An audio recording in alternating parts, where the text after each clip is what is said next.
Shalom Bapak Ibu Saudara sekalian, Shalom. Selamat pagi.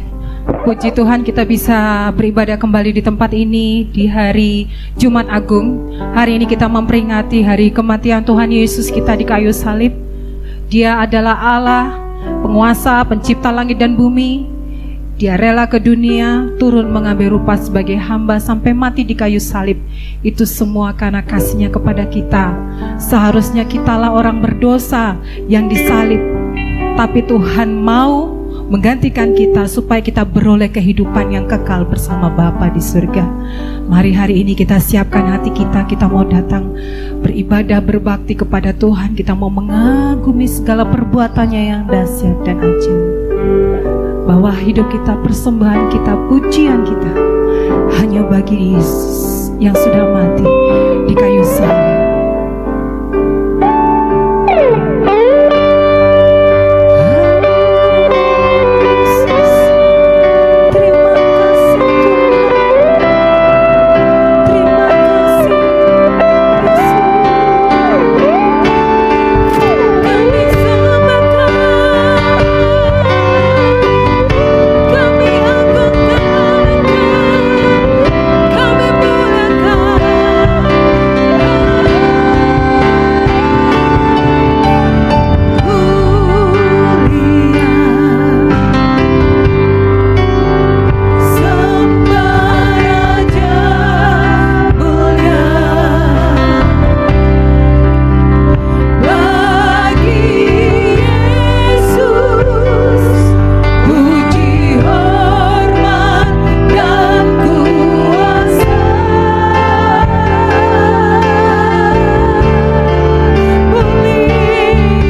semua hidup sebagai hamba. Dia lewati semua hidup sebagai hamba. Dia setia hingga dia minum cawan kematiannya. Terima kasih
segala makian ditanggung olehnya, bahkan ia diludahi. Dia begitu terhina, dia begitu terhina. Kau terhina karena kami, Tuhan. Tapi kau salibmu ke Kalvari demi dosaku, Tuhan, demi pelanggaranku. Kau relakan dirimu, Tuhan.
Terima kasih buat pengorbanan.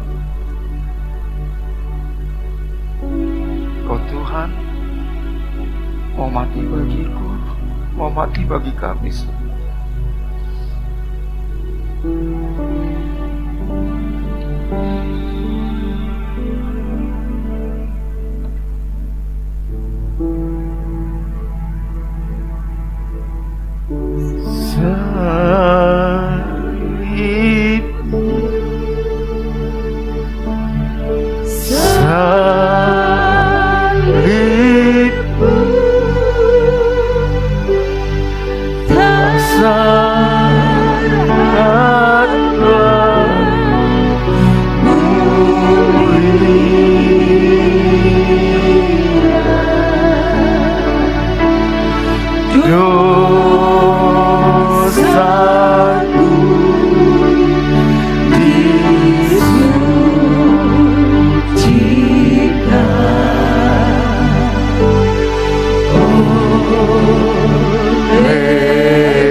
Siapakah yang percaya kepada berita yang kami dengar?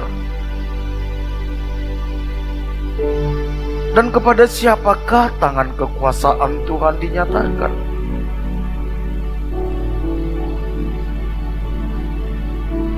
Sebagai taruk ia tumbuh di hadapan Tuhan. Dan sebagai tunas dari tanah kering, ia tidak tampan, dan semaraknya pun tidak ada, sehingga kita memandang dia, dan rupa pun tidak, sehingga kita menginginkannya.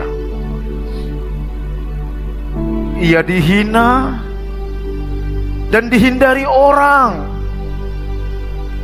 seorang yang penuh kesengsaraan dan yang biasa menderita kesakitan. Ia sangat dihina, sehingga orang menutup mukanya terhadap dia.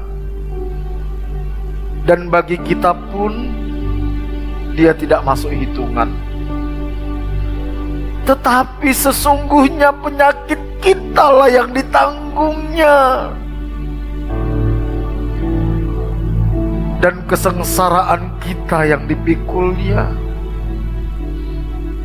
Padahal kita mengira dia kena tulah, dia dipukul, ditindas Allah.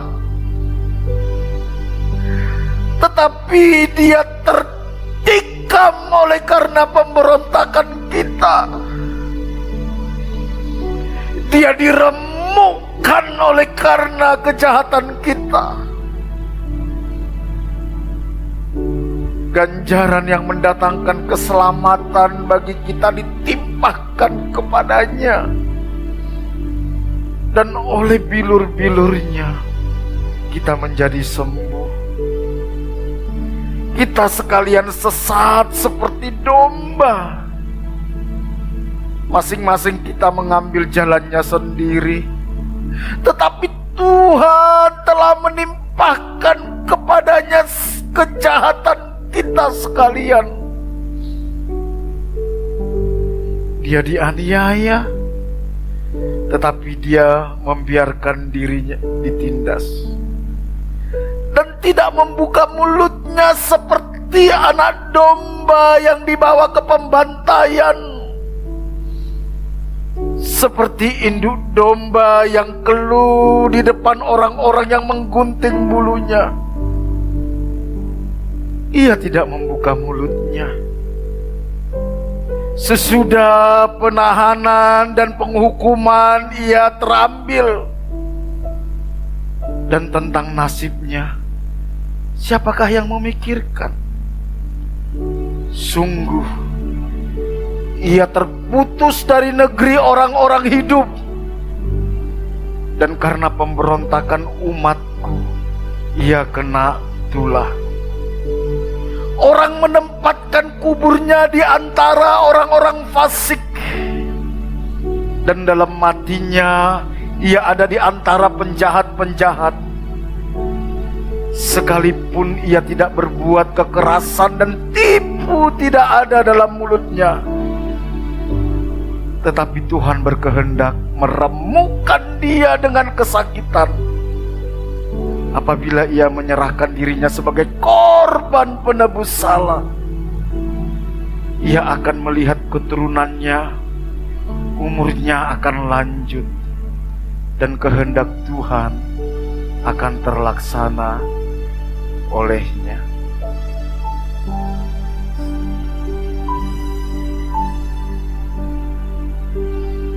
Salibnya,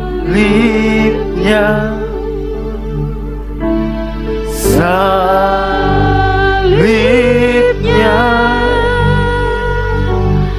teramat mulia,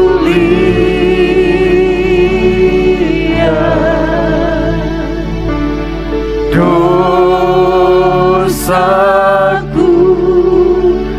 disucikan.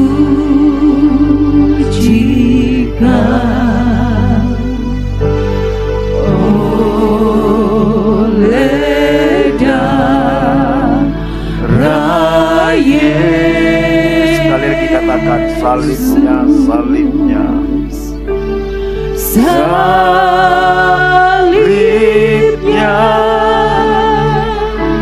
salibnya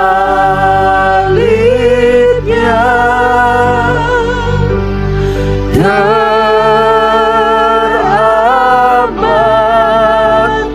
mulia.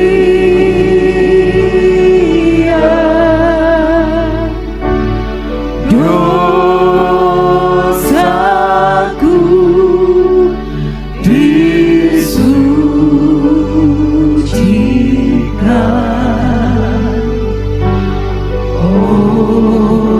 oleh darah Yesus.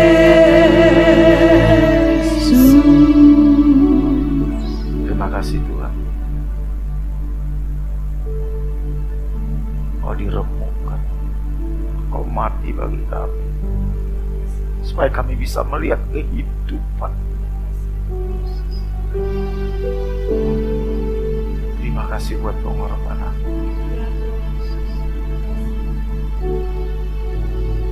Terima kasih. Kami bersyukur menjadi anak-anak. Kami bersyukur menjadi umat tebusan. Bahwa kami terus masuk ke dalam rencana-Mu. Tuhan, pulihkan kami. Pulihkan kami. Anugerah-Mu itu yang memulihkan kami.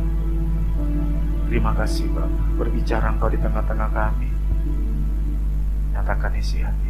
Roh Kudus, buka rahasia firman-Mu bagi kami. Buat kami mengerti kebenaran-Mu. Singkapkan selubung yang membutakan mata hati dan pikiran kami. Kuasai tempat ini, kuasai pikiran, perasaan, kehendak kami. Segala pekerjaan setan, kuasa kegelapan dan teritorial di budaya iblis kami ikat, kami tawan, kami perintahkan keluar dari tempat ini dalam nama Yesus. Lawat juga anak-anak sekolah minggu, rabi guru-guru sekolah minggu. Berbicara Engkau Tuhan. Kami sambut firman-Mu dalam nama Tuhan Yesus. Haleluya. Amin. Silakan duduk Bapak Ibu. Saudara Shalom. Guru-guru sekolah minggu boleh, anak-anak sekolah minggu boleh ke ruangan sekolah minggu. Kita bersyukur kalau kita hari ini bisa memperingati hari Jumat Agung, di mana kematian Tuhan Yesus itu menjadi titik balik sejarah dunia, saudara ya. Kalau Yesus tidak mati di atas kayu salib, maka sesungguhnya semua kehidupan kita ini hanyalah sebuah kesia-siaan, saudara. Hidup kita ini hanyalah perjalanan menuju kebinasaan kekal atau neraka. Tetapi karena Yesus mati di atas kayu salib, Dia membuka jalan bagi kita sehingga kita bisa kembali berhubungan dengan Tuhan. Kita bisa menikmati kasih Tuhan. Kita bisa dibawa kembali kepada rencana Allah yang semula, yaitu segambar dan serupa dengan Allah. Tema kita pada pagi hari ini adalah tetelestai, satu kata yang sangat terkenal ketika Tuhan Yesus sebelum menghembuskan nafas terakhir, Dia mengungkapkan satu kata, yaitu tetelestai. Artinya sudah selesai. It is finished, Dia bilang. Kita mau membahas ini, saudara. Kalau Tuhan Yesus tidak sampaikan ini, kalau Dia tidak menyelesaikan ini, saudara, percuma iman kita, saudara. Saya mau ngajak kita membaca Alkitab kita di dalam Injil Yohanes, saudara. Kalau saudara nanti lihat, kata ini cuma ditulis oleh Yohanes. Kenapa cuman Yohanes, saudara, yang menulis kata ini, saudara? Dari 4 Injil, saudara. Karena memang Yohaneslah satu-satunya murid Tuhan Yesus yang mengikuti Yesus sampai ke salib, saudara. Kalau saudara perhatikan, saudara ya, semua murid-murid ketika Tuhan Yesus ditangkap, semua lari ketakutan, semua meninggalkan Yesus. Bahkan Petrus menyangkal Yesus dan dia bersumpah tidak pernah mengenal Yesus, saudara. Tetapi Yohanes satu rasul yang paling muda. Dia rasul yang paling muda dari semua rasul. Dia yang terus mengikuti Tuhan Yesus sampai ke salib. Saudara, menarik saudara ya. Belum tentu orang muda itu gak bisa apa-apa. Belum tentu orang muda itu menjadi orang yang tidak dianggap, saudara. Kalau kita lihat, justru Yohaneslah yang sampai setia sampai akhir mengikuti Tuhan Yesus. Dan kalau saudara baca nanti, Tuhan Yesus bilang gini kepada Yohanes, ini ibumu. Dan dia katakan kepada ibu Yesus, ibu, ini anakmu. Dan sejak saat itu saudara, murid-murid khususnya Yohanes, dialah yang merawat ibu Tuhan Yesus, saudara. Karena memang Tuhan Yesus itu dari kecil konon katanya sudah menjadi yatim, saudara. Jadi waktu Tuhan Yesus kecil, papanya sudah meninggal. Makanya kalau kita baca di Alkitab, Yesus terakhir kali papanya ditulis tentang Yusuf itu waktu dia umur 12 tahun, saudara. Setelah itu sudah tidak ada lagi kisah tentang Yusuf, saudara. Dan Yesus itu pun anak yatim, saudara. Jadi Yohanes ini luar biasa, saudara. Kita baca sama-sama yuk. Injil Yohanes pasal 19 ayat 30. 1, 2, 3.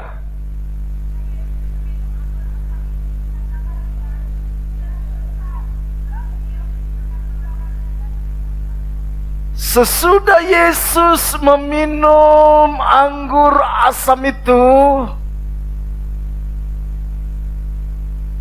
berkatalah ia, sudah selesai. It is finished. Tetelestai. Lalu ia menundukkan kepalanya dan menyerahkan nyawanya. Sebelum saya membagikan atau meneruskan khotbah saya mau mengajak kita melihat sebuah video. Dan saya sangat senang dengan video ini. Walaupun animasi, saudara, tapi ini menceritakan tentang apa sebenarnya yang Yesus lakukan di atas kayu salib. Boleh diputar dan boleh dimatikan lampu yang di sini mungkin. Cuman sekitar 4 menit, saudara. Tapi ketika saya melihat ini, saya sangat diberkati. Suaranya juga dinyalakan. Silakan. Bukan.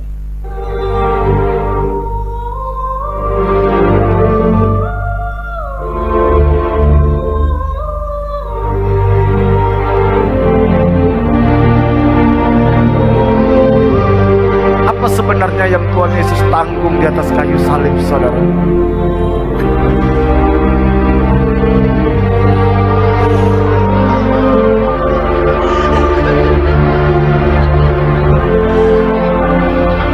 Father, forgive them, for they know not what they do.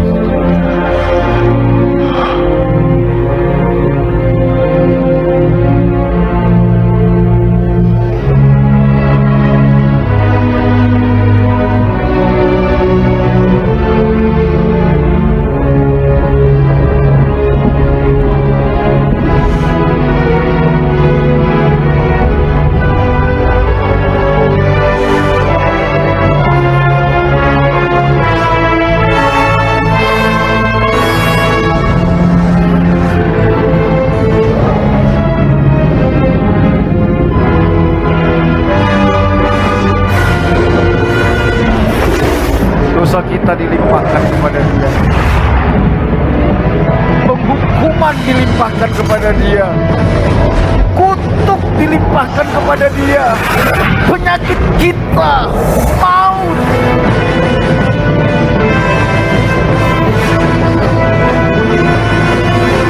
My God, why have you forsaken me?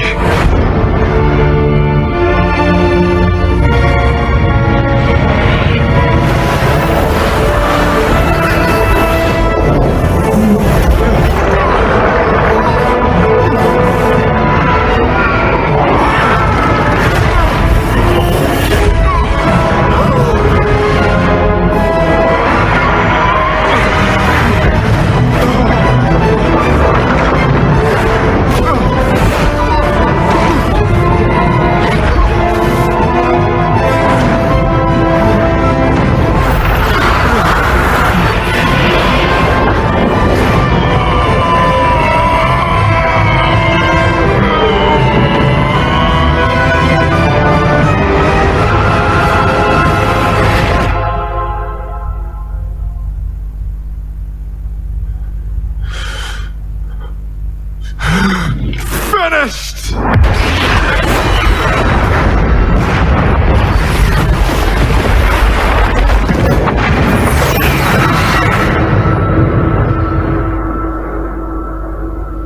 Oke, saudara, kira-kira seperti inilah yang terjadi saat Tuhan Yesus disalibkan, saudara. Jadi ada pertarungan di alam roh, ada murka Bapa yang dilimpahkan, ada kutuk yang dilimpahkan kepada Yesus. I commit Stop. my spirit.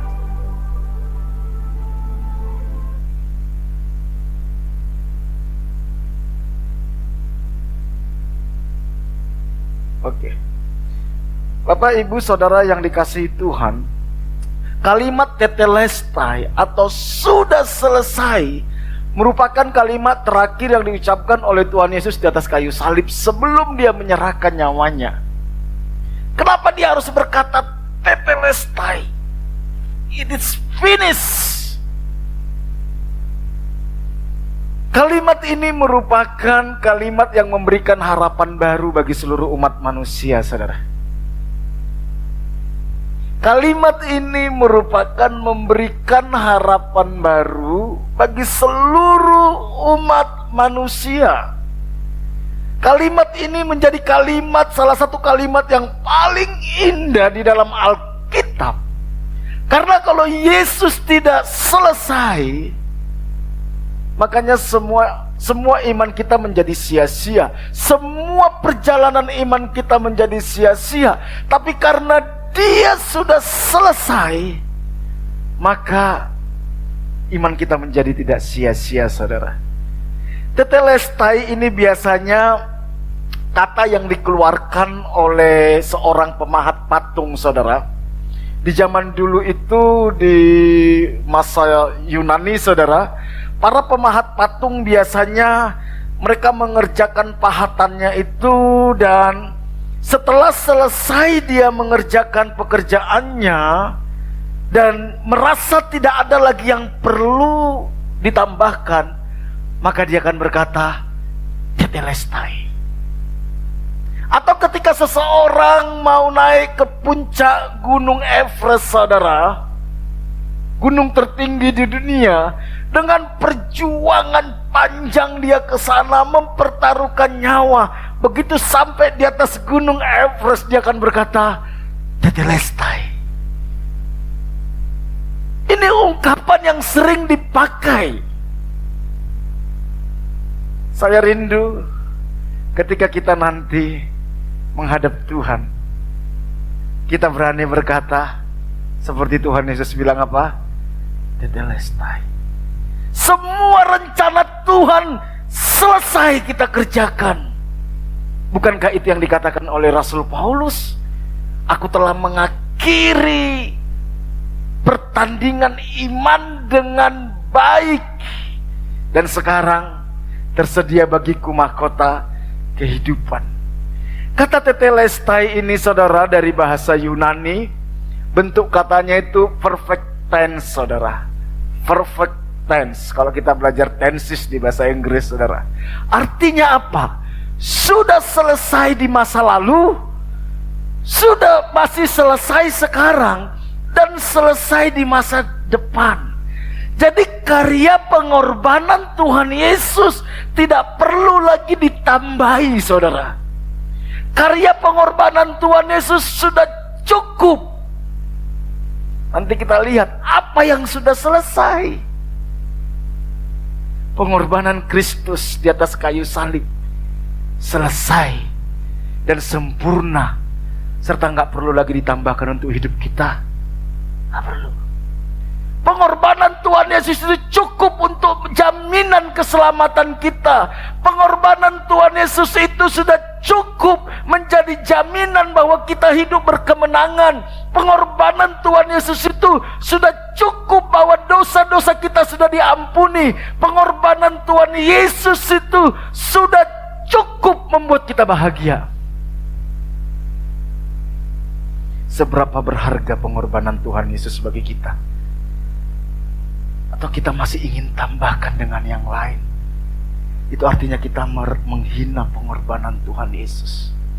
Bapak Ibu Saudaraku yang dikasihi Tuhan, ada banyak yang bisa kita bahas dari kata tetelestai ini, saudara.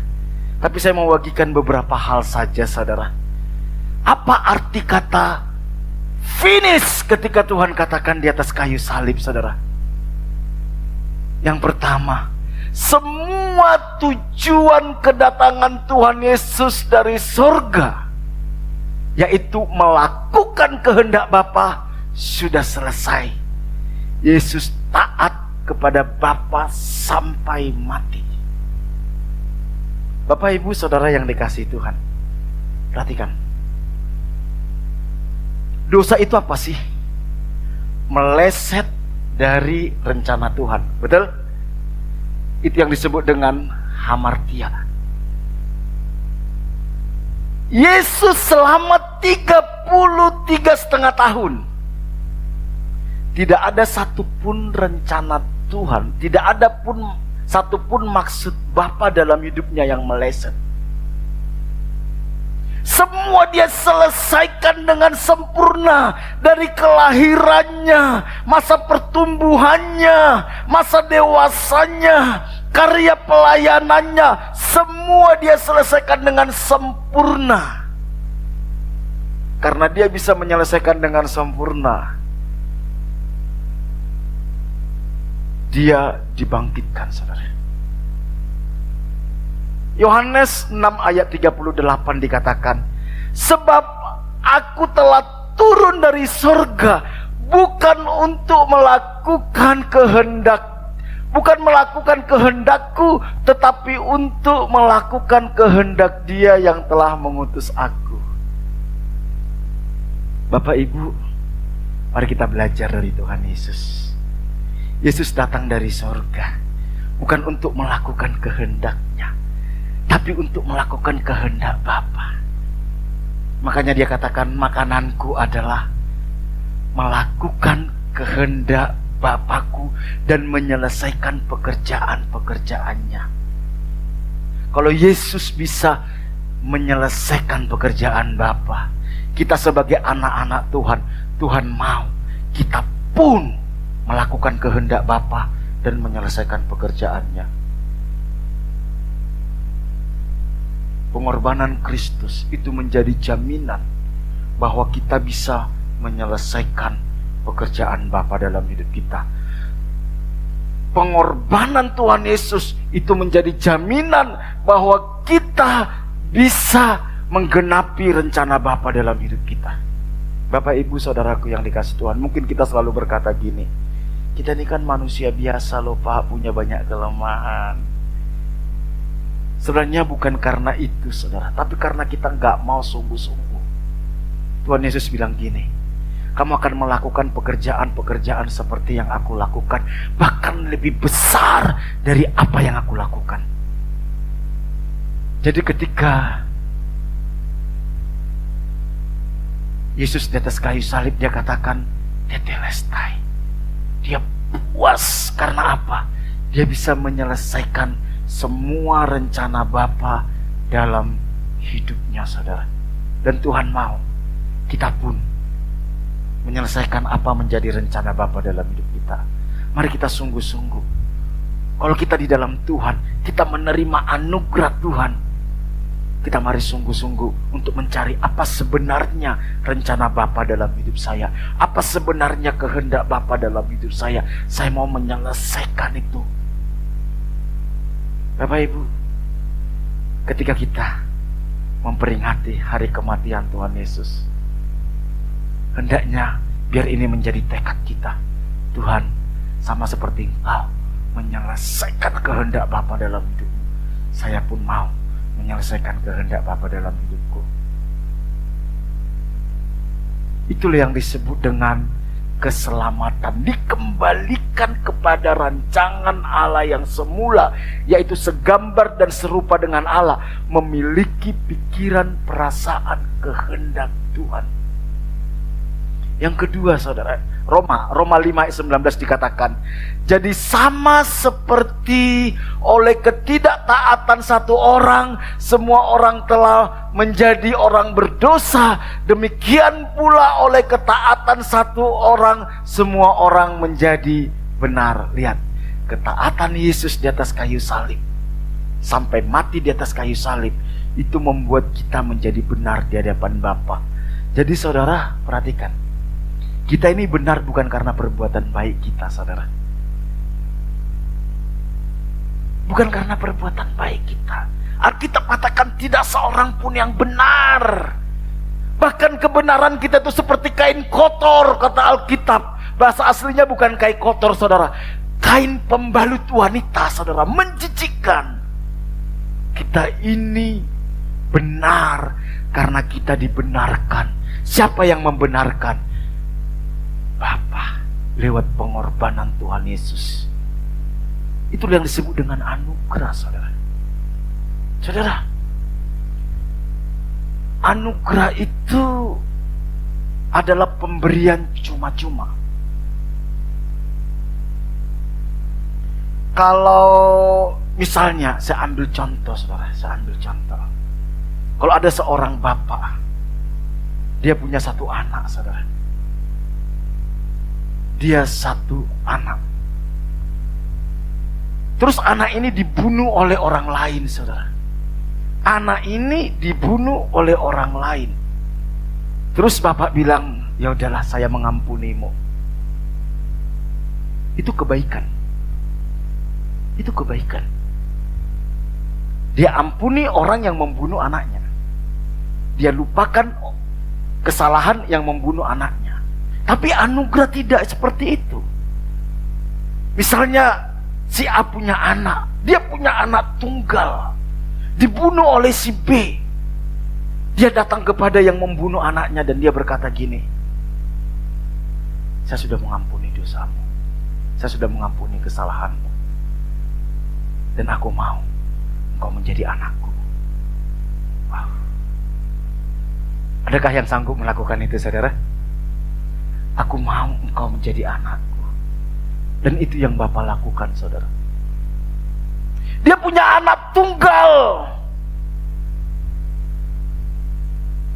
dibunuh oleh manusia, tetapi orang-orang yang membunuh diangkat menjadi anaknya.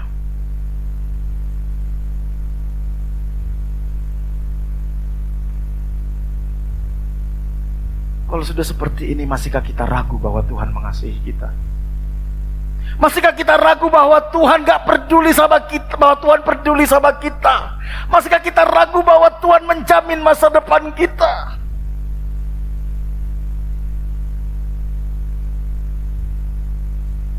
Pengorbanan Kristus di atas kayu salib sudah selesai dan sempurna. Tidak perlu ditambahi lagi, saudara. Jadi jangan pernah merasa lagi saya ini gak layak di hadapan Tuhan.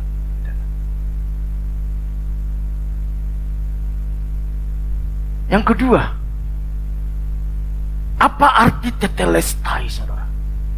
Apa arti ketika Tuhan katakan di atas kayu salib sudah selesai? Tuhan menanggung dosa umat manusia, dan Bapa melampiaskan murkanya kepada Yesus.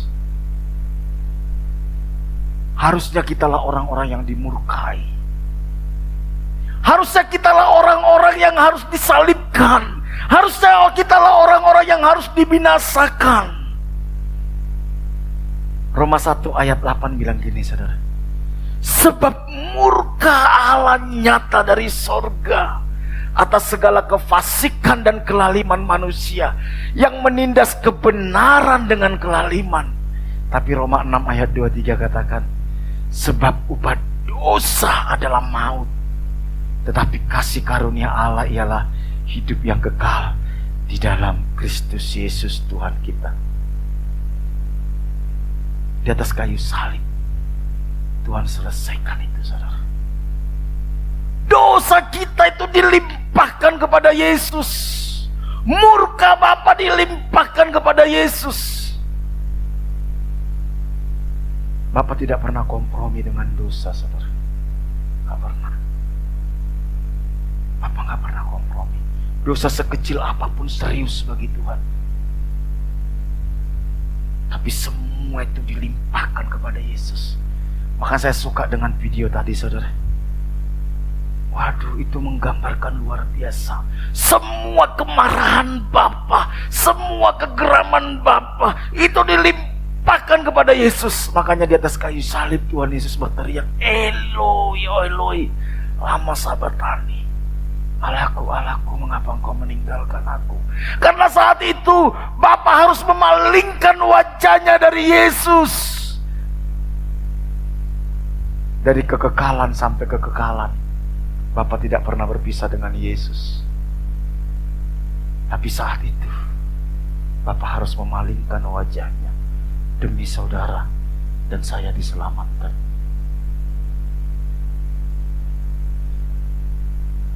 Masihkah kita menganggap rendah pengorbanan Tuhan Yesus? Masihkah kita menganggap rendah? Semua dosa kita sudah dilimpahkan kepada Dia. Karena itu jangan pernah merasa lagi orang yang berdosa, saudara. Dan jangan bermain-main dengan dosa lagi. Setiap saudara melakukan dosa, ada tetesan darah Yesus di situ.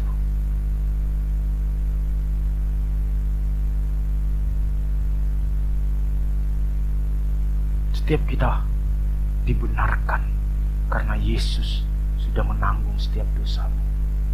Jangan terintimidasi lagi dan berkata, aduh Pak, saya nggak layak. Aduh Pak, saya ini dosa saya terlalu banyak. Di atas kayu salib Tuhan sudah katakan, nah, saya sudah selesaikan itu. Sekarang kau datang kepadaku sebagai anak. Jadilah anak. Saya kalau renungkan ini, saudara, saya sering nangis di hadapan Tuhan. Tuhan, siapa saya? Siapa saya? Hidup saya ini penuh dengan dosa. Hati saya ini licik. Alkitab katakan hati manusia itu licik, saudara. Pikiran manusia itu jahat. Keinginan kita jahat. Tapi di atas kayu salib Dia bilang, aku sudah tanggung semuanya itu. Aku sudah selesaikan semuanya itu. Mari mendekat kepadaku. Lihat apa menjadi rencanaku dalam hidupmu. Karena Tuhan sudah tanggung dosa kita, saudara.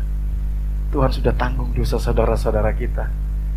Jangan ingat-ingat lagi dosa saudara-saudara kita. Kenapa Tuhan Yesus bilang gini? Kalau engkau tidak mengampuni dosa orang lain, Bapamu di surga tidak mengampuni. Karena apa? Karena dosa kita sudah diampuni, dosa saudara kita pun sudah diampuni oleh Tuhan. Kenapa kita lagi mengingat-ingat? Orang boleh salah, boleh. Kita marahi, boleh. Tapi bukan berarti kita ingat-ingat dosanya, saudara. Amin. Coba katakan kiri kananmu, bro. Tuhan sudah ampuni dosa saudaramu, bilang. Jadi jangan kau ingat-ingat lagi, bilang. Coba katakan kiri kananmu, bro, Tuhan sudah ampuni dosamu. Jadi jangan merasa orang paling bersalah lagi, bilang. Amin. Saudara tahu nggak, saudara? Yang dipakai iblis itu apa sih? Alkitab katakan iblis itu kerjanya ngapain, saudara? Mendakwa. Mendakwa. Makanya kenapa kita harus ini, saudara, meninggalkan dosa? Karena ketika saudara main-main dengan dosa, iblis akan bilang, kamu orang berdosa, kamu orang dikutuk Tuhan, kamu orang. Iblis akan dakwa kita supaya iman kita mati, supaya kita gak bisa menikmati kasih karunia Tuhan. Kita terintimidasi. Saya juga sering alami, saudara. Tiba-tiba kalau lagi lemah, iblis mulai ingatkan, alah kamu ingat gak kemarin kamu itu loh, ini loh pikiranmu ini jahat loh. Oh, kamu ingat gak kamu lakukan dosa ini? Diingatkan dosa waktu kecil lagi, saudara. Itu kerjaannya iblis. Jadi kalau kita suka mengingat-ingat dosa teman-teman kita, berarti kita tangan kanannya iblis. Bilang kiri kananmu, bro, jangan mau jadi tangan kanannya iblis, bilang. Amin. Ingat, di atas kayu salib Tuhan sudah katakan, tetelestai. Ini yang membuat saya, saudara, kenapa saya mau melayani orang-orang rusak, melayani orang-orang berdosa di penjara, melayani para pelacur, melayani, kenapa? Di atas kayu salib Tuhan sudah katakan tetelestai. Loh, berarti kita boleh dong sesuka hati kita? Enggak, saudara. Orang kalau sudah diampuni dosanya dan dia menerima pengampunan itu, dia akan menghargai pengampunan itu. Betul gak, saudara? Kalau engkau masih bermain-main dengan dosa, berarti engkau tidak mau menerima pengorbanan Tuhan Yesus. Engkau tidak mau menerima. Engkau anggap rendah pengorbanan Tuhan Yesus. Orang yang mengerti pengorbanan Tuhan Yesus, hidupnya akan dia berikan untuk Tuhan. Saya ambil contoh sederhana. Saudara. Anggaplah Kristian ini punya kesalahan fatal dan punya hutang 100 juta triliun. Nah, ngitungnya aja udah capek berapa nolnya. Alkitab bilang dosa kita itu kayak gitu, saudara, nggak terhitung. 100 juta triliun. Akhirnya negara memvonis dia apa? Harus dihukum mati. Harus dihukum mati. Harus digantung. Ketika mau terjadi eksekusi, Mas Paku, anggaplah Mas Paku ini orang terkaya, bukan cuma di dunia, di jagat raya ini.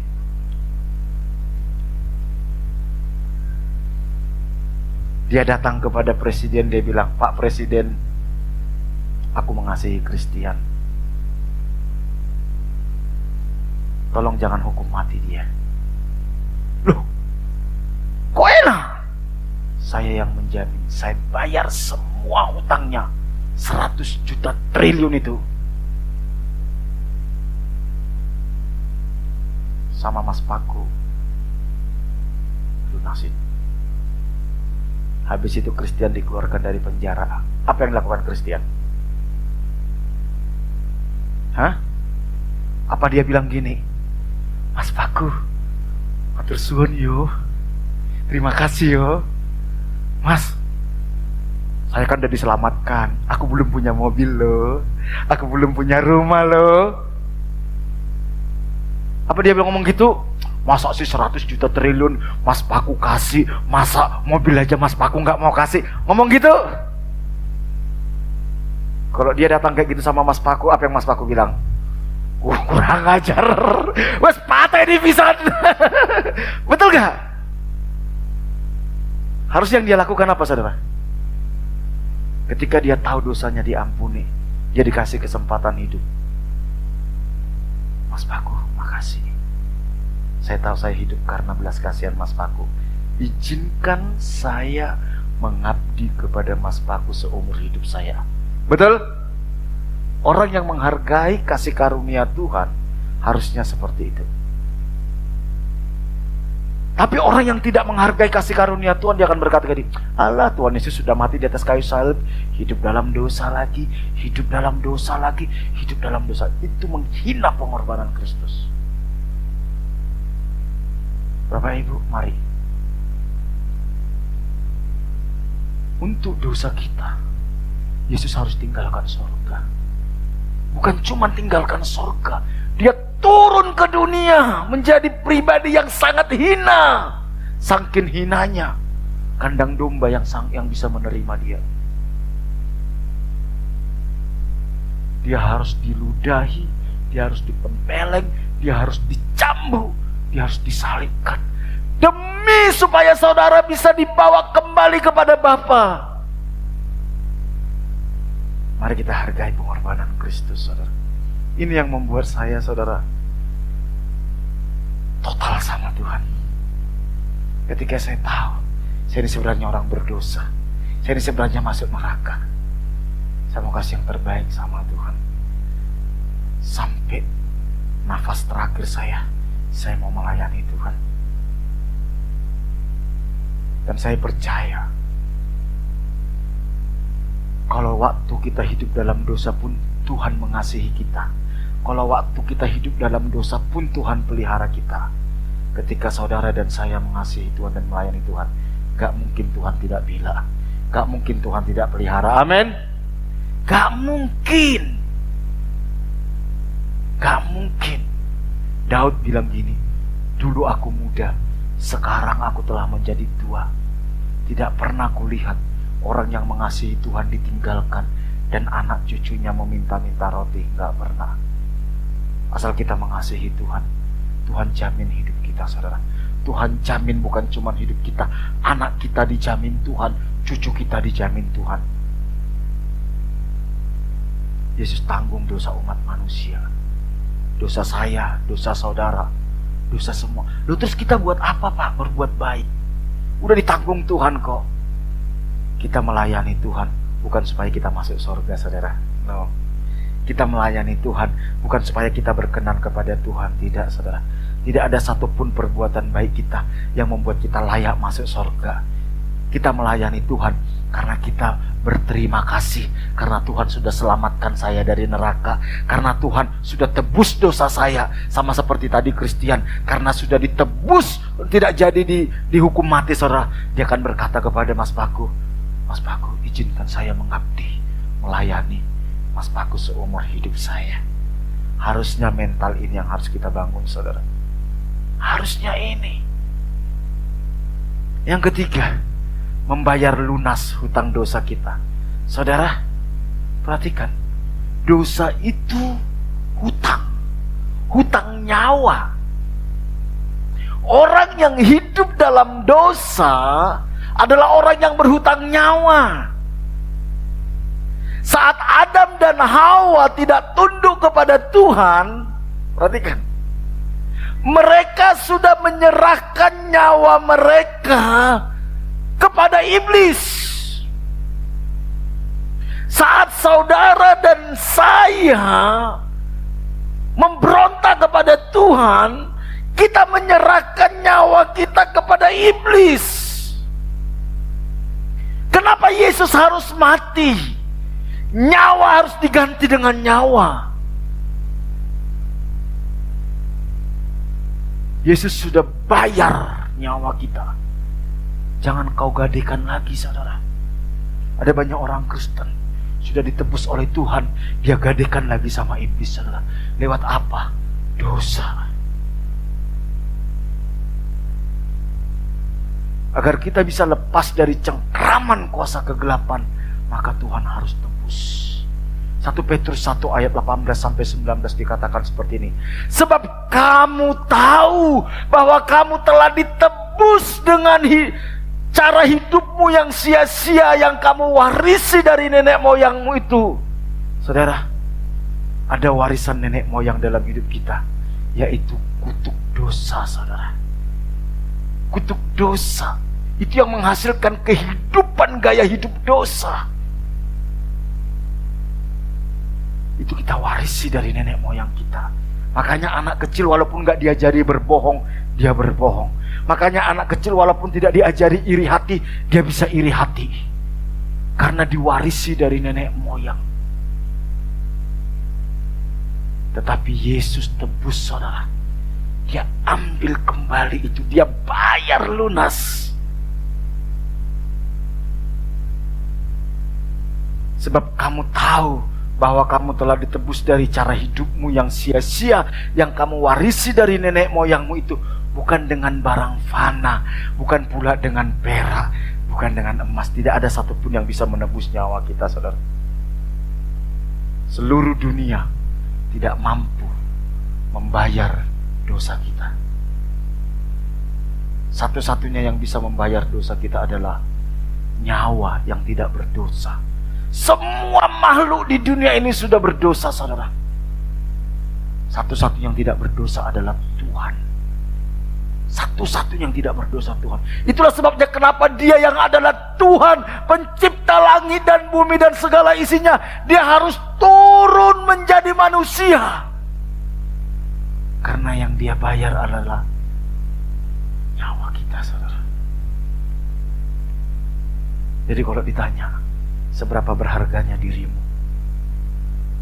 Tidak ada satupun nilai uang di dunia ini yang bisa menghargai kita, saudara. Harga kita itu seharga nyawa Yesus. Amin.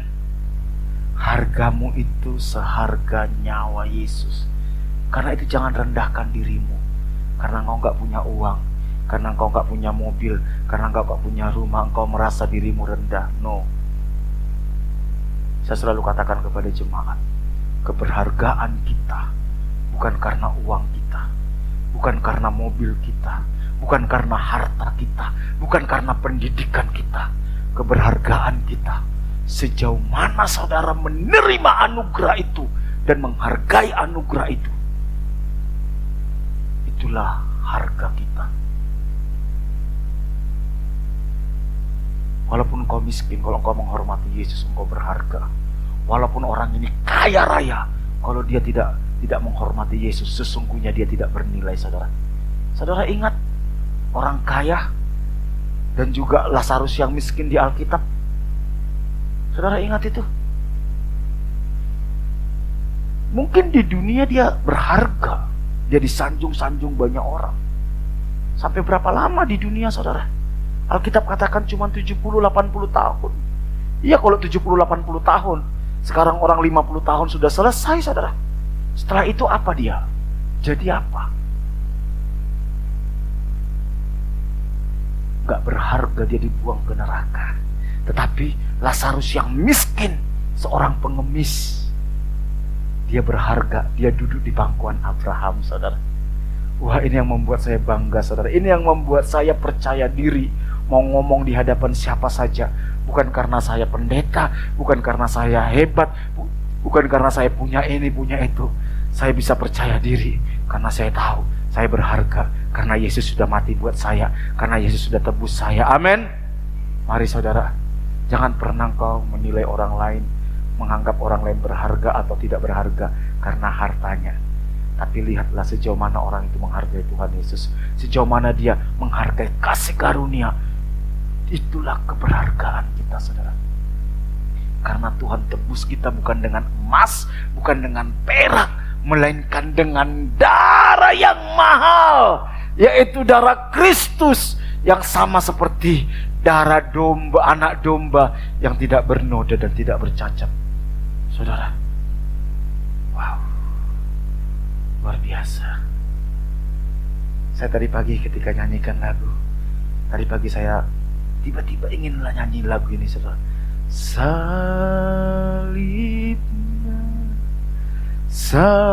Salibnya sangatlah mulia, dosaku disucikan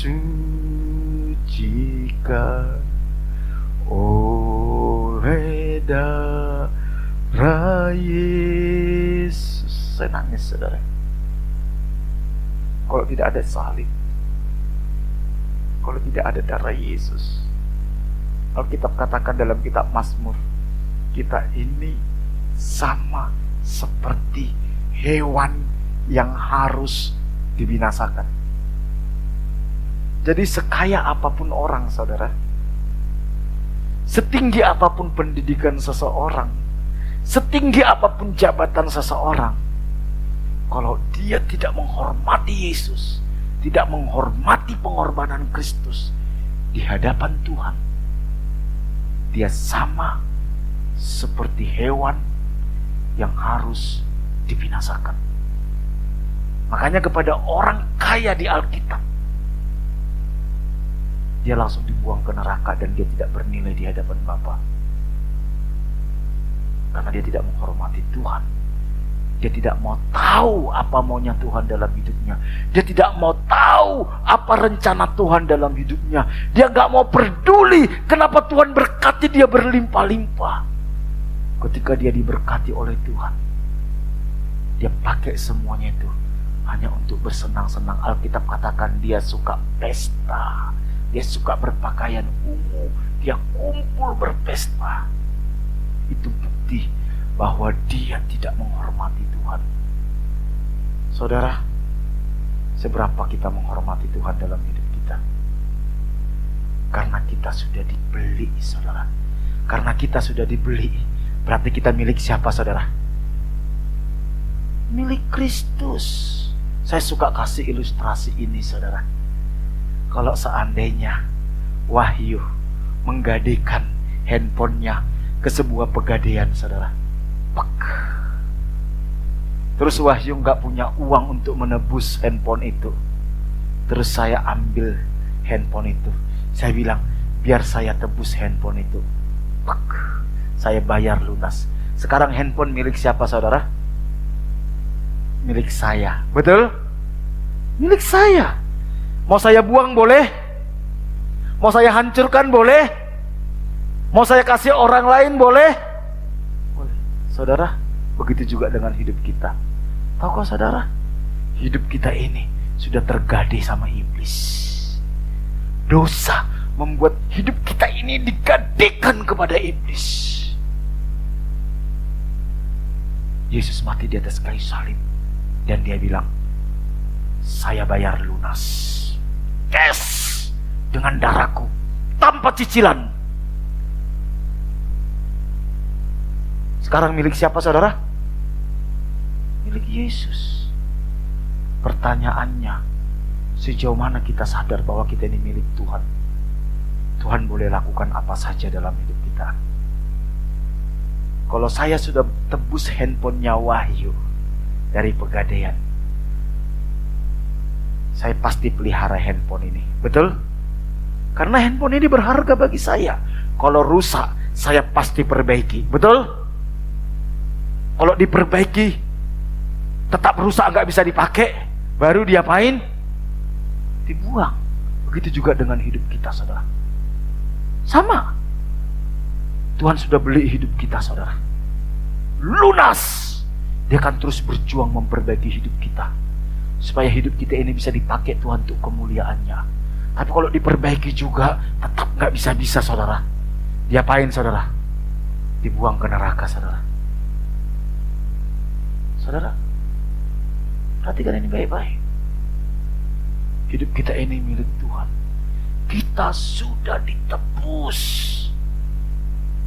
Dan hidup kita ini berharga. Jadi jangan pernah katakan, waduh saya ini gak bisa apa-apa kak, saya ini gak bisa ngapa-ngapain kak. Ketika Tuhan tebus hidupmu karena dia tahu engkau bisa dipakai oleh Tuhan.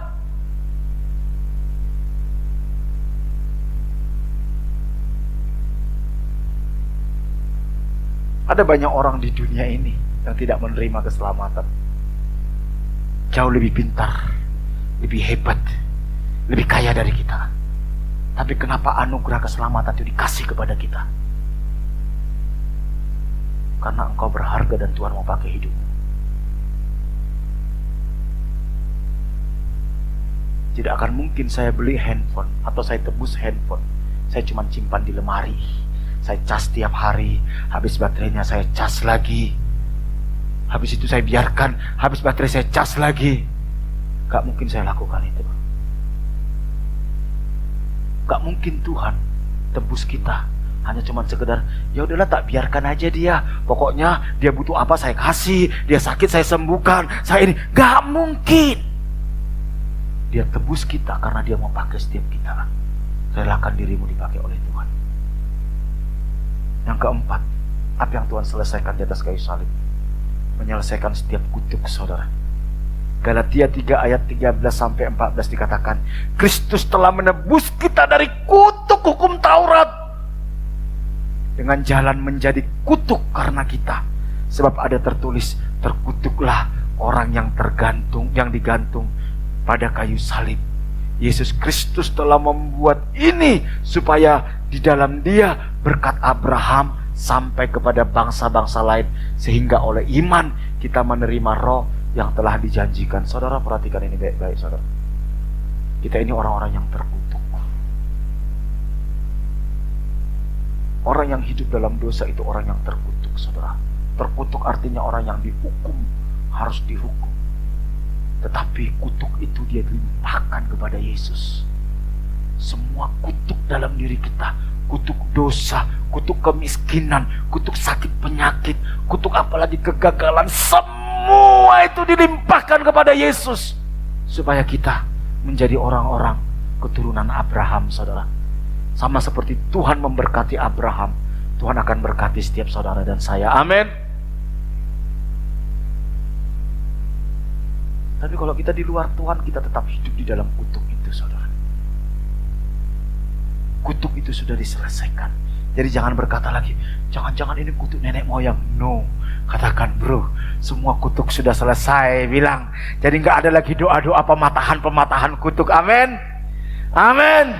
Sudah selesai. Di atas kayu salib dia katakan, it is finished. Tapi kok saya sakit-sakitan? Itu bukan kutuk, saudara. Itu karena kita nggak bisa jaga mulut, makan sembarangan.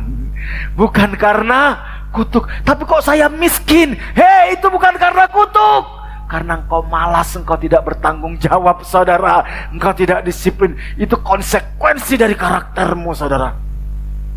Ada orang bilang gini, Kak, kayaknya aku ini hidup dalam kutuk, Kak. Hei, Yesus sudah mati di atas kayu salib menebus kutuk itu. Dan dia katakan sudah selesai semua kutuk. Jadi kalau ada pendeta bilang gini, doa pemutusan kutuk, itu nggak ada, saudara. Nggak ada yang bisa memutuskan kutuk dalam hidup kita selain Yesus.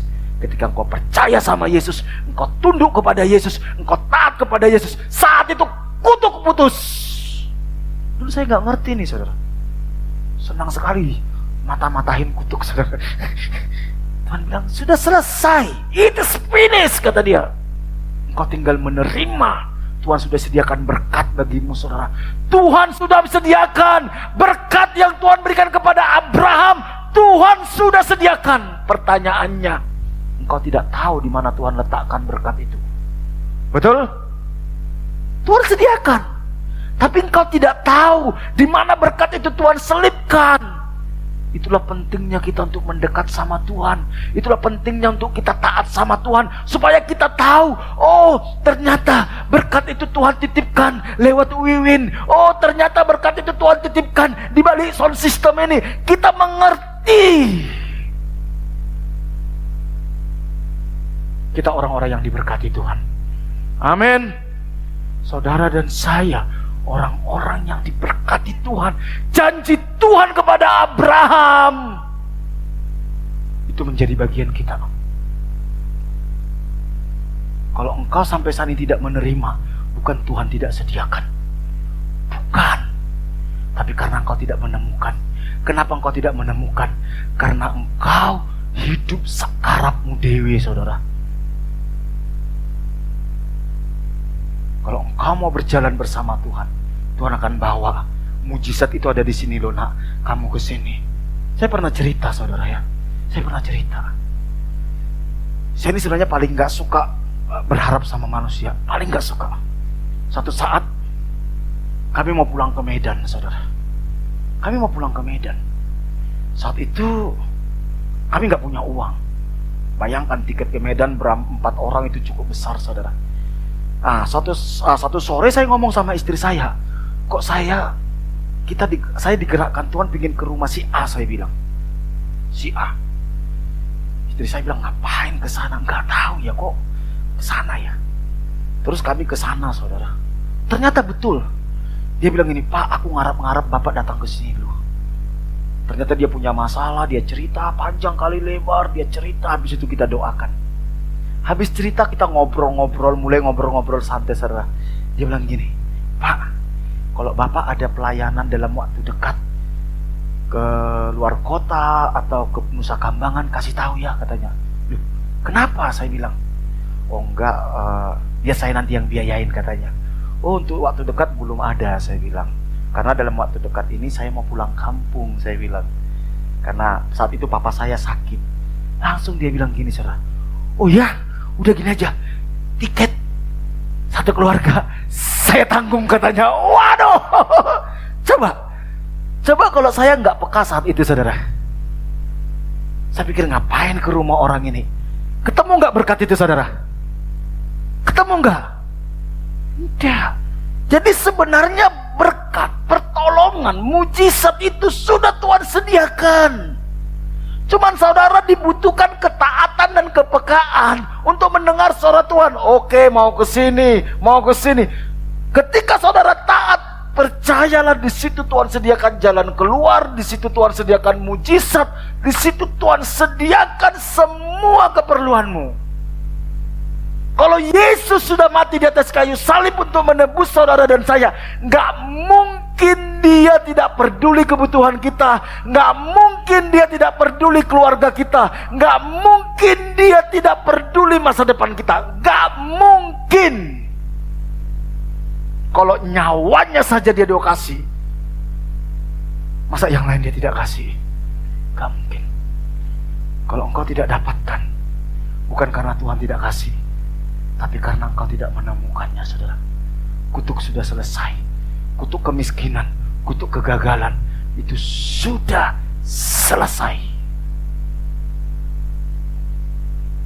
Jadi jangan merasa lagi saya ini hidup dalam kutuk. Jangan-jangan nenek moyang saya, oke lah, anggap nenek moyangmu hidup gak benar. Tapi ketika kau sungguh-sungguh menerima anugerah, sungguh-sungguh di dalam Tuhan, Alkitab katakan kutuk itu selesai. Saya banyak temukan orang Kristen masih tertipu dengan ini, saudara. Tuhan sudah selesaikan kutuk itu, saudara. Yang kelima, apa yang Tuhan selesaikan? Pekerjaan iblis. Dia hancurkan, Dia selesaikan. Jadi iblis itu sebenarnya gini, saudara. Alkitab katakan dia itu seperti apa, saudara? Singa ompong. Dia tidak berkuasa lagi dalam hidup kita. Makanya iblis itu sebenarnya tidak sanggup lagi menghancurkan hidupmu.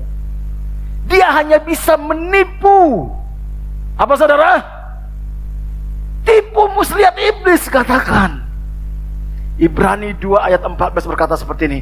Karena anak-anak itu adalah anak-anak dari darah dan daging, maka ia yang disebut anak-anak itu adalah saudara dan saya. Maka ia, Yesus, menjadi sama dengan mereka, dengan kita, dan mendapat bagian dalam keadaan mereka, supaya oleh kematian Yesus memusnahkan dia, iblis yang berkuasa atas maut. Sebelum Yesus mati di atas kayu salib, iblis berkuasa atas hidup kita. Dia bisa lakukan apapun dalam hidupmu, saudara. Tetapi setelah Yesus mati di atas kayu salib, iblis sudah gak berkuasa, saudara.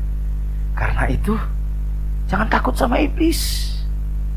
Apalagi cuman hantu. Tuyul. Halo. Iblis gak berkuasa. Tapi ingat, dia masih punya cakar, dia masih punya tipu muslihat. Perhatikan, saya sudah amati. Gini, saudara. Cara kerjanya iblis gini. Hidup kita ini kan dalam perjalanan gini. Perjalanan teng. Di sini iblis buat jerat, ranjau. Kalau saudara pernah perang ya, lihat film perang, ada ranjau. Di sini dibuat ranjau.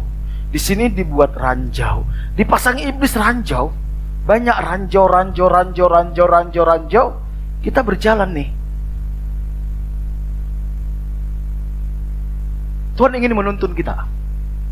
Sementara Tuhan sudah siapkan berkat di sini, berkat di sini, pertolongan di sini, mujizat di sini, pertolongan di sini, mujizat di sini, untuk membawa kita masuk dalam rencana.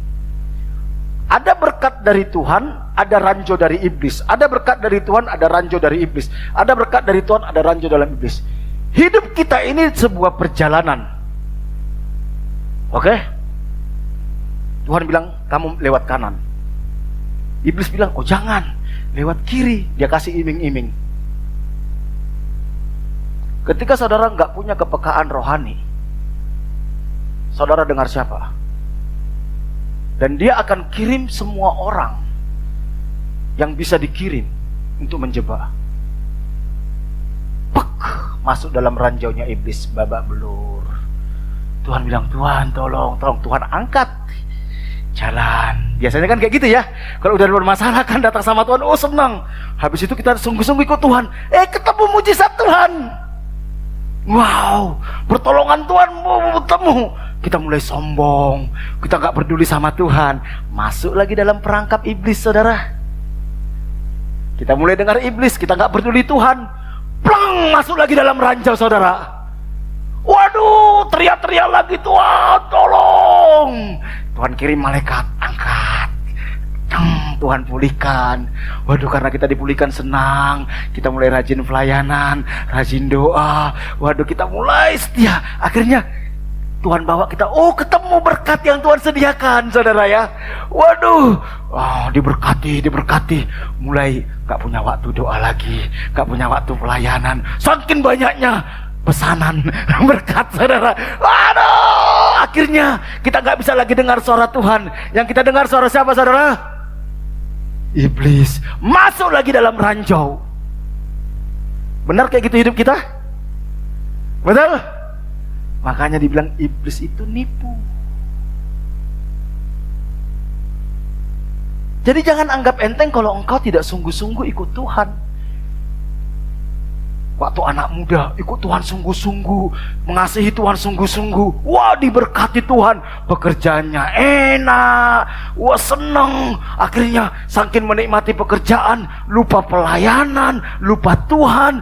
Mulai, waduh, udah mulai gak peka lagi sama suara Tuhan. Iblis kasih ranjau apa? Pasangan hidup. Ketemu pasangan hidup yang sontoloyo. Ini ranjau seumur hidup, saudara. Habis itu dia bilang, Tuhan, kenapa Tuhan bawa saya dalam pencobaan ini? Bukan Tuhan yang membawa, kesombongan mulai yang membawa engkau ke dalam pencobaan itu. Itu. Makanya perlu mendekat sama Tuhan, supaya kita tidak masuk dalam tipu muslihat iblis. Jadi kalau saya lihat sekarang orang ya jatuh bangun dalam dosa, saya mau lihat orang ini sungguh-sungguh ikut Tuhan enggak? Kalau enggak ya memang ya memang ya bagiannya dia membawa diri kepada pencobaan, masuk dalam perangkap tipu muslihat iblis. Iblis tidak akan bisa sentuh hidupmu kalau engkau tidak bermain-main dengan Tuhan. Karena ada coveringnya Tuhan dalam diri kita, saudara. Kalau saudara melihat di alam roh, saudara, di sekeliling kita ini ada perlindungan Tuhan, ada malaikat Tuhan yang berjaga-jaga, saudara. Mari saudaraku, Tuhan sudah selesaikan semuanya. Apa tadi yang Tuhan selesaikan, saudara? Yang pertama apa? Tujuan kedatangannya, it is finished. Dan itu menjadi pengharapan bagi kita. Kalau Yesus sudah selesaikan, berarti Yesus layak menjadi tempat pengharapan kita. Dia imam besar kita, dia imam agung kita. Alkitab katakan yang bersyafaat bagi kita, karena dia sudah selesaikan itu. Dia yang menjadi perantara antara kita dengan Bapa. Yang kedua apa, saudara? Dosa-dosa kita. Bukan cuma dosa kita, saudara, dosa orang-orang saudara-saudara kita juga. Karena itu jangan terintimidasi dengan diri kita. Waduh, saya orang paling berdosa, saya tidak layak. Jangan. Dan jangan mengintimidasi orang lain. Kamu gak layak loh, kamu berdosa loh. Jangan, saudara, jangan mengintimidasi. Amin. Kita harus saling mendukung. Yang ketiga apa, saudara? Utang dosa kita sudah lunas. Jangan bilang gini, saya mau pelayanan supaya dosaku diampuni. Hei, engkau menghina Tuhan, pelayananmu gak bisa mengampuni dosamu. Oh, saya mau kasih persembahan, kasih perpuluhan supaya dosaku, dosa korupsiku, dosa nipuku diampuni. Gak ada yang bisa melunasi dosamu. Hanya pengorbanan Kristus yang bisa melunasi utang dosa kita. Amin. Kita berbuat baik bukan karena supaya diampuni. Kita berbuat baik karena kita sudah diampuni. Amin. Yang keempat, kutuk sudah diselesaikan. Jadi jangan merasa lagi, waduh anakku ini mungkin kak kena kutuk kak. Memang dulu hei, udah selesai. Asal anakmu cinta Tuhan, kutuk beres. Makanya ajak anakmu cinta Tuhan. Alkitab memang bilang gini, saudara, kalau orang tuanya menyembah berhala, kutuk itu turun sampai berapa? Generasi ketiga dan keempat. Betul. Di perjanjian lama. Makanya bagaimana kutuk ini putus? Bahwa dia mengalami kasih karunia Kristus, bahwa dia hidup dalam Tuhan. Kalau engkau tidak bawa, dia hidup dalam kutuk, saudara. Kutuk nenek moyang turun dalam dia. Saya selalu bilang, orang tua saya itu orang pintar, saudara. Dulu waktu kecil bisa nyembuhkan orang sakit. Nek, opung saya juga gitu. Opungnya mama saya juga gitu. Harusnya saya ini hidup dalam kutuk, saudara. Harusnya hidup dalam kutuk. Tapi begitu saya bertobat, saya percaya itu kutuk putus, selesai. Memang saya lihat tidak turun lagi. Semua yang terjadi sama orang tua saya tidak lagi menjadi bagian saya. Jadi cara melepaskan kutuk bagaimana? Hidup di dalam Kristus. Yang terakhir, menghancurkan pekerjaan iblis. Jadi jangan takut sama iblis, saudara. Apalagi cuma sama tuyul, saudara. Jadi kalau nanti ada lihat kayak bayangan-bayangan, bilang, dalam nama Yesus pergi kau. Bilang. Semakin kau takut, semakin dia ini, saudara. Saya dulu paling takut sama hantu, saudara. Paling takut. Tapi setelah saya bertobat, enggak, saudara ya. Jangan takut, saudara. Karena semua pekerjaan iblis sudah diselesaikan, sudah dihancurkan.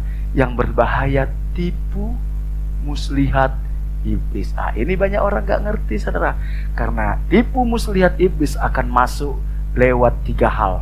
Apa itu? Keinginan daging, keinginan mata, keangkuhan hidup. Lihat, perhatikan ini ya. Kalau saudara sudah mulai terbawa kepada keinginan daging, memuaskan keinginan daging, ya, makan, minum, seks yang tidak terkontrol, itu pasti tipu muslihat iblis. Keinginan mata, waduh, hedonisme, pingin ini, orang punya ini, kita pingin, itu pasti dari iblis. Keangkuhan hidup, pingin dihormati lebih, pingin diutamakan, itu pasti tipu muslihat iblis. Pasti. Kalau engkau ikutin, engkau masuk dalam perangkap. Tinggal kapan itu diledakkan. Keinginan daging, keinginan mata, keangkuhan hidup. 3 hal inilah senjatanya iblis sampai detik ini. Dan ini yang iblis pakai juga menggoda Adam.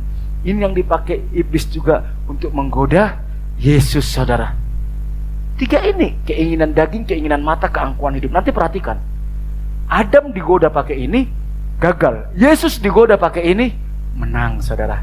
Tinggal sekarang saudara dan saya pasti digoda pakai ini, menang atau tidak, tergantung saudara dekat sama Tuhan atau tidak.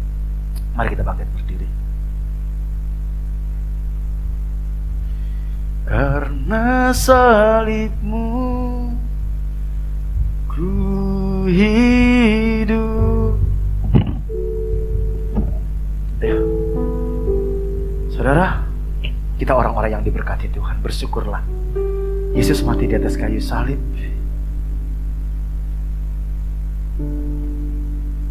Dia sudah selesaikan. Saudara tinggal menikmati.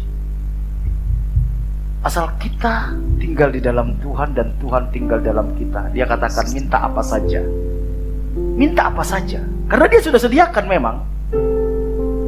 Kalau engkau tidak menerima karena engkau tidak tinggal dalam dia.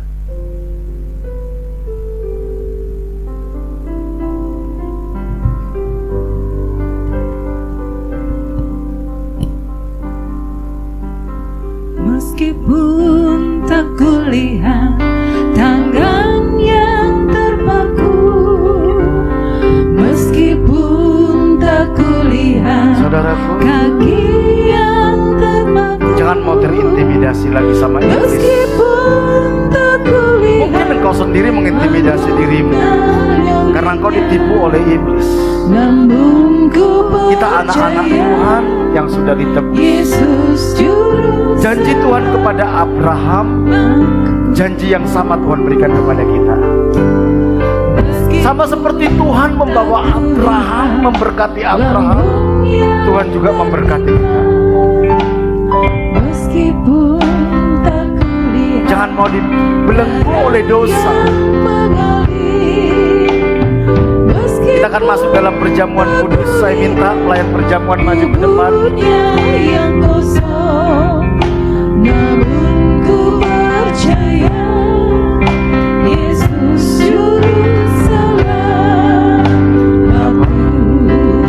Terima kasih Tuhan berkorban. Terima kasih bersama. Berkati perjamuan dalam nama Tuhan Yesus. Amin. Ku yakin Dia berkuasa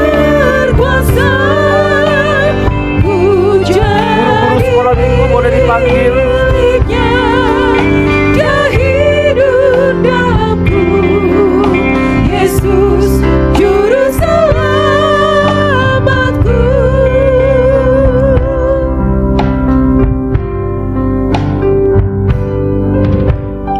Meskipun tak kulihat tangan yang terpaku, meskipun tak kulihat kaki yang terpaku, meskipun tak kulihat mahkota durinya, namun ku percaya Yesus Tuhan penebusku.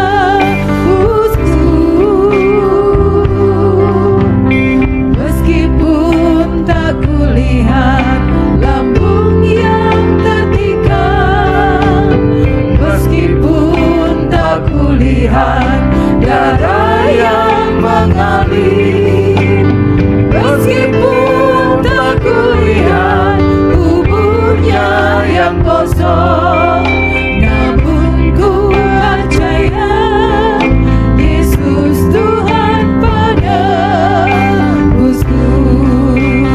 Ku yakin Dia menebus dosaku, ku yakin Dia berkuasa, ku jadi miliknya. Dia hidup dalamku, Yesus Juru Selamatku. Dia yang belum dapat boleh angkat tangan supaya pelayan bisa melayani. Menebus dosaku, ku yakin Dia berkuasa, ku jadi miliknya. Dia Malam minggu sudah datang. dalamku, Yesus Juru Selamatku. Sekali lagi katakan, ku yakin. Ku yakin Dia menebus dosaku, ku yakin Dia berkuasa, ku jadi miliknya. Dia hidup dalamku, Yesus Juru Selamatku. Mari kita angkat roti kita di atas kepala kita. Demikianlah firman Tuhan. Sebab apa yang telah kuteruskan kepadamu telah aku terima dari Tuhan, yaitu bahwa Tuhan Yesus pada malam waktu ia diserahkan mengambil roti, dan sesudah itu ia mengucap syukur atasnya. Ia memecah-mecahkannya dan berkata, inilah tubuhku yang diserahkan bagi kamu, perbuatlah ini menjadi peringatan akan aku. Saudara, Dia sudah berikan segalanya. Segalanya. Demi saudara dan saya dilayakkan menjadi anak-anak Allah. Jangan takut lagi. Jangan takut, jangan gentar. Percayalah kepada Tuhan. Serahkan hidup kita untuk menyenangkan Tuhan. Lupakan apa yang di belakang kita. Lihat apa yang Tuhan mau sediakan dalam hidupmu ke depan. Mari kita terima roti ini sebagai lambang dari tubuh Yesus yang menyatukan kita sebagai satu keluarga di dalam Tuhan. Kita terima dengan ucapan syukur dalam nama Tuhan Yesus.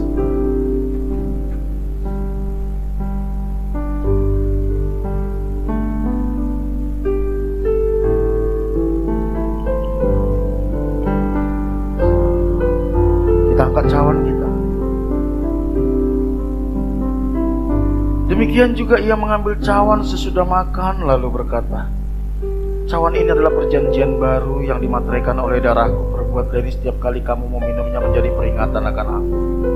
Sebab setiap kali kamu makan roti ini dan minum cawan ini, kamu memberitakan kematian Tuhan sampai ia datang. Dosa kita sudah diselesaikan Tuhan. Segala kutuk sudah diselesaikan. Segala pekerjaan iblis sudah selesaikan. Darah Yesus sudah menyelesaikan semuanya itu. darah yang mahal yang telah menebus dan membeli hidup kita. Kita milik Tuhan. Dia pasti pelihara. Kita milik Tuhan. Dia pasti jamin hidup kita.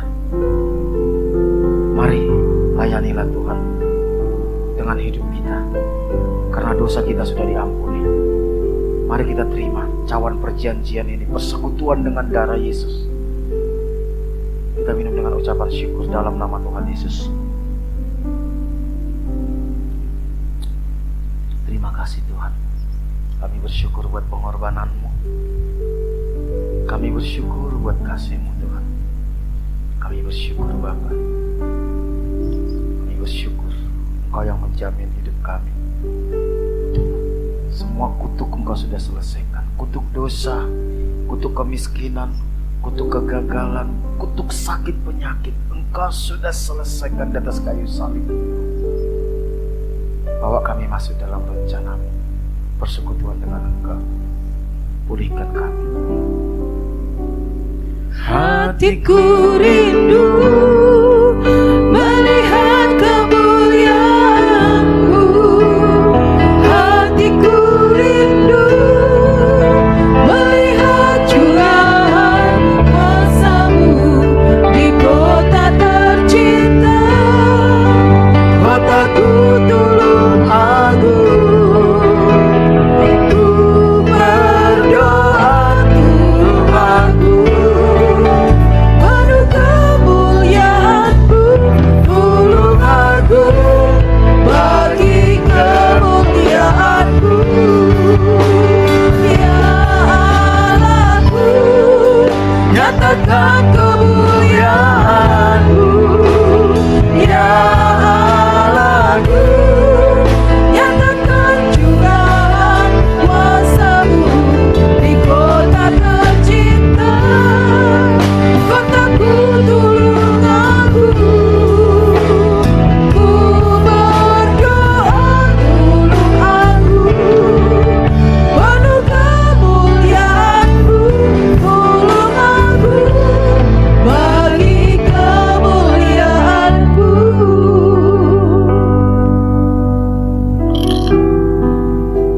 Kami terus membawa kota ini di hadapan Bapa, karena kami tahu Kau pun mati untuk penduduk kota ini. Kau mengasihi, Kau tidak menginginkan satu orang pun yang binasa. Karena itu kami berdoa, Tuhan, kasihani penduduk kota ini. Lawat Roh Kudus bekerja, Kau celikan mata rohani mereka untuk melihat keajaiban kasih karunia-Mu yang Kau sediakan di dalam Kristus Yesus, dan mereka menerima Engkau sebagai Tuhan dan Juru Selamat pribadi. Berkati Tuhan, berkati kota ini Tuhan, berkati pemerintahan kota ini. Kami berdoa buat Bapak Bupati, Wakil Bupati, anggota DPRD, semua jajarannya, eksekutif, yudikatif, legislatif. Firman-Mu katakan mereka hamba-hamba Tuhan yang menegakkan hukum dan keadilan atas kota ini. Tuhan, kami mohon lindungi mereka dari segala yang jahat. Berikan mereka hikmat, bijaksana, takut akan Tuhan di dalam membuat setiap kebijakan. Tolong mereka, segala rancangan-rancangan jahat atas kota ini Tuhan gagalkan dalam nama Yesus. Pakai anak-anak Tuhan yang duduk di pemerintahan untuk menjadi berkat, menjadi terang Tuhan, menyatakan kemuliaan-Mu. Berkati juga Tuhan ekonomi kota ini, keamanan kota ini. Berkati semua usaha yang ada di kota ini yang tidak bertentangan dengan firman Tuhan. Semua usaha yang tidak sesuai dengan firman Tuhan yang merusak moral kota ini digagalkan dalam nama Yesus. Berkati pengusaha-pengusaha anak-anak Tuhan yang ada di kota ini, biar mereka bisa menjadi berkat bagi kota ini Tuhan. Terima kasih, kami bersyukur. Berkati gereja Tuhan, umat Tuhan, hamba-hamba Tuhan. Pulihkan kami, biar kami bisa menjadi berkat atas kota ini. Kami bersyukur, kami serahkan kota ini ke dalam anugerah Tuhan. Kami bahas juga kehidupan kami Tuhan. Kami bersyukur buat karya salib-Mu dalam hidup kami, bahwa kami terus dalam persekutuan dengan Engkau, berjalan di dalam Engkau Tuhan. Jangan biarkan kami ditipu oleh iblis. Tuntun setiap langkah-langkah kami, pulihkan kami, berkati kami Tuhan. Terima kasih Bapa. Berkati setiap rumah tangga, hubungan suami istri, orang tua dengan anak, sesama saudara. Kasih dan kebenaran memerintah dalam setiap rumah tangga. Pulihkan kesehatan umat-Mu Tuhan. Yang sakit Tuhan sembuhkan. Berkati usaha pekerjaan umat-Mu, apapun yang mereka kerjakan dengan tangan mereka, Tuhan buat berhasil, Tuhan buat terobosan, Tuhan buat mujizat. Mampukan jemaat ini menemukan berkat yang Tuhan sudah sediakan bagi mereka. Bukakan tingkap-tingkap langit, curahkan berkat-Mu, halaukan belalang pelahap. Lindungi setiap umat-Mu dari segala panah api si jahat, tipu muslihat iblis, dari serangan kuasa kegelapan, dari keinginan-keinginan yang jahat. Anak-anak kami yang sekolah, berkati mereka dengan hikmat, bijaksana, kecerdasan. Lindungi mereka dari pergaulan yang salah, dari nilai-nilai dunia yang tidak sesuai dengan kebenaran-Mu, dari segala keinginan-keinginan yang jahat. Pakai mereka menjadi alat-Mu, membawa generasi mereka berbalik kepada Tuhan. Terima kasih, kami serahkan kehidupan kami ke dalam anugerah Tuhan. Tuntun sertai kami. Berkati Pak Bambang, Bu Bambang, pemilik tempat ini. Lindungi mereka dari panah api si jahat, tipu muslihat iblis, dari serangan kuasa kegelapan, dari mara bahaya, kecelakaan, virus-virus, sakit, penyakit, dari keinginan-keinginan yang jahat. Berkati rumah tangga, hubungan suami istri, hubungan mereka dengan anak cucu menantu. Kasih dan kebenaran memerintah dalam rumah tangga mereka. Pulihkan kesehatan mereka, anak cucu menantu, semua keluarga besarnya Pak mengasihi Tuhan, menghormati Tuhan. Jangan biarkan mereka ditipu oleh iblis. Roh Kudus, tuntun mereka hidup dalam kebenaran-Mu. Berkati semua perusahaan dan karyawan yang Tuhan percayakan kepada mereka. Terima kasih, kami bersyukur. Sungguh kami serahkan hidup kami ke dalam anugerah Tuhan. Mari jemaat yang dikasih Tuhan, kita angkat tangan kita. Bapak Ibu Saudara yang dikasihi Tuhan, kita orang-orang yang sudah ditebus oleh Tuhan. Kita berharga, kita dikasihi. Tuhan punya rencana atas hidup kita, dan Tuhan mau memakai kita, dan Tuhan pasti pelihara kita. Karena itu jangan takut, pulanglah. Terimalah berkat daripada Allah Bapa. Diberkatilah engkau pada waktu masuk, diberkatilah engkau pada waktu keluar, diberkatilah buah kandunganmu, diberkatilah adonanmu, diberkatilah bakulmu, diberkatilah hasil tanganmu. Apapun yang kau kerjakan dengan tanganmu, Tuhan akan buat berhasil. Diberkati engkau di kota, di desa, di gunung, kemanapun engkau pergi, tanda-tanda ajaib menyertai engkau. Engkau akan naik dan tidak akan menjadi turun. Engkau akan menjadi kepala dan bukan menjadi ekor. Anak cucumu akan perkasa di bumi. Engkau akan disebut sebagai orang yang beruntung dan berbahagia, dan lewat hidupmu banyak orang menerima berkat yang berasal daripada Tuhan. Jika engkau hari ini sungguh-sungguh mendengarkan suara Tuhan Allahmu yang kusampaikan kepadamu, dan engkau setia melakukannya, berkat-berkat ini akan menjadi milikmu. Karena itu pulanglah, terimalah berkat daripada Allah Bapa, kasih karunia dari Tuhan kita Yesus Kristus, penghiburan dan kekuatan dari Roh Kudus, mulai hari ini sampai Tuhan Yesus datang kedua kali. Dalam nama Tuhan Yesus setiap kita diberkati, sama-sama katakan amin. Berikan tepuk tangan, berikan salam satu dengan yang lain. Tuhan memberkati. Kami